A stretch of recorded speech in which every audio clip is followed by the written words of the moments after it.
Hello! Another day, another ulam! So, i-level up natin ang inyong ginatahang kalabasa.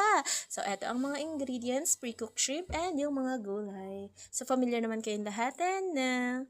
So, ang first thing na ginawa ko dito is chinap yung mga malunggay. So, since may toddler ako at gusto kong kumain siya ng malunggay, chinap ko na para mas madaling ma-digest. And at that point, iniisip ko kung paano kaya hindi magiging sayang yung ulo tsaka yung balat ng shrimp since nag-request ang aking palabs na balatan ko na rin daw yung shrimp bago ko ilagay dun sa gulay.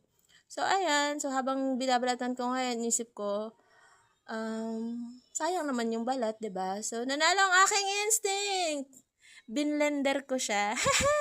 Oh, ayun na. Binlender ko yung mga ulo at saka yung balat. Tapos, depende na rin yan sa inyo kung gaano kadurog or ka-pino yung gusto nyong mangyari dun sa balat. Basta maging paste lang siya. Maging shrimp paste lang siya. Ayan yung mag-i-enhance ng flavor ng shrimp dun sa ating gulay. So, ayun. Natutunan ko yan dati sa subject namin. Shrimp paste, ganun. So, ayan, igisa na natin sa konting butter, pampabango lang yon at sa oil ang ating ginger and onion. Tapos, ilagay na rin natin dyan ang ating kalabasa. And then, bago mo siya i-simmer, timplahan mo na rin siya ng pepper and patis. So, pag nagigisa nga ako ng gulay is hindi na ako masyadong naglalagay ng asin. Patis na lang. Carry na yun.